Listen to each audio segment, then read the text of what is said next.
Good morning, this is Dave. I'm going to share about an improvement. So every month I'm responsible for doing our revenue forecasts for Pacific Structures. What we're looking at right now is Salesforce. That's where we do the revenue forecast.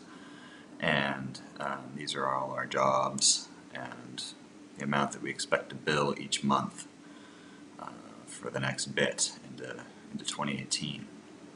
So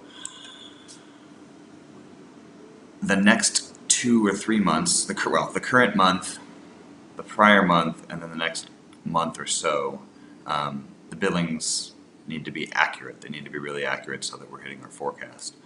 Out past that, there's a little more room and a lot more uncertainty. So what I used to do is I used to call up project managers for many of the jobs that were already underway and ask what they had billed over the last couple months. That's not something that shows up on the cost reports or shows up in Salesforce or shows up in anything like that. So I had to go get that information in order to do an accurate projection. Well, I was really frustrated with that when I was working on this last Friday, and I thought, hey, wait a minute. These are bills, they must be in Timberline. Maybe I can get this information out of Timberline without having to bother all the project managers or spend the time calling them myself. So I tried it, and it worked.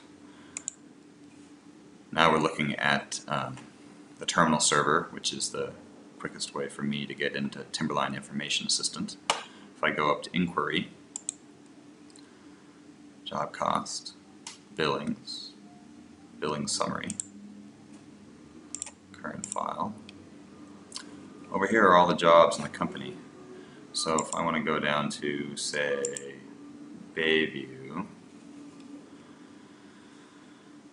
Campus. So I can double click on this and boom, here is the billing history, amount billed and amount paid for the project. So I can look at August and see that we billed $3,329,000. July, we billed $5,000,000. And there's another bill in July, 4,615. So that's weird, and I'd have to call Trevor about that. But for most of the jobs, it's pretty straightforward, and I've got this information without having to bother a project manager and without having to take the time to place all those calls, get all those calls back, and enter the data. And that makes things go smoother. Thank you.